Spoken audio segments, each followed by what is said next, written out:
Welcome as we start a whole new quarter, this time looking at lessons of faith from the book of Joshua, looking at the life and experience of Joshua leading the people of Israel, people of God, into the promised land. And we're given Joshua 1 as the main part of our study, the biblical material. So let's pick that up and look at it to see what it's actually saying. Verse 1, after the death of Moses, the servant of the Lord spoke to Joshua, the son of Nun, who had been Moses' assistant. And if you go back and look at his experience, it's quite interesting. In fact, first time we hear about him is when he's told to go up and take action against some of Israel's enemies. My servant Moses has died, so go and cross the Jordan, you and all the people, and enter the country I'm giving to the Israelites. As I promised Moses, everywhere you set foot will be land I am giving to you. And then he describes all that is. And then verse 5, no one will be able to stand against you while you live. Just as I was with Moses, I will be with you. I will never leave you, I will never abandon you. And here's the really important thing, I think, for us today, verse 6. Be strong, be brave. You'll be the people's leader as they occupy the land I promised their ancestors that I would give them. Be strong, be brave. That is the keynote. In fact, all the way down to the very end. So be strong, be brave, there in verse 18. And it's a very significant kind of aspect. Now, I have an interesting thought to share with you.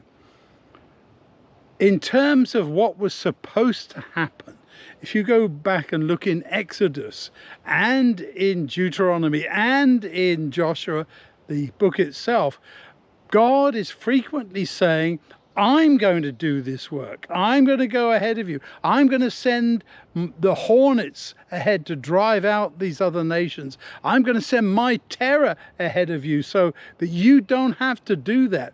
And right at the very end of Joshua's life, recorded there in Joshua 13, he says the same thing, that there's still land to be conquered, but you don't have to do it. You're old. You don't need to pick up your sword again.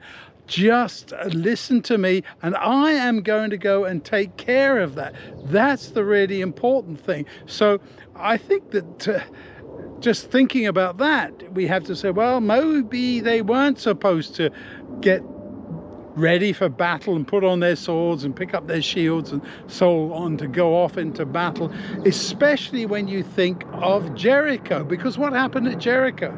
Did they have to go and fight directly against those people of Jericho? No, all they had to do was to walk around that town, and after 7 circuits, the walls collapsed. I think that was God trying to tell them, you don't need to do this. This is my work.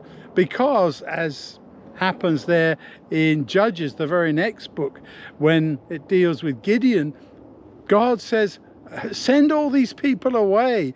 And he gets them down to just 300 because, he says, otherwise you're all going to take credit for it. And I'm afraid that's pretty well what happened. The Israelites went in under Joshua, very brave, they were very courageous. They don't seem to always have been asking God what they should have been doing, especially after the fall of Jericho. They go up and take Ai, and in fact they don't take it. The reports from the spies come back and say, well, you don't need to do all of this because it's only a small place, and they're defeated because of Achan's sin. But the real point I'm trying to make is, did they really follow God's instructions? While Joshua, yes, indeed, he was very brave. He was the one who led them across the Jordan and into the promised land. But was that God's intention that they should fight for their land? And then possibly saying, yeah, this was what we managed to do. And the Lord is trying to help them understand that he is their leader. Yes, we are to learn lessons of bravery. We are to be strong in the Lord as Joshua was. But I think we need to also talk to the Lord a little bit more to find out exactly what his plans are in our lives. That, I think, is the message of Joshua, even though we're looking at the recipe for success. Yes, the recipe for success is truly following the way of the Lord.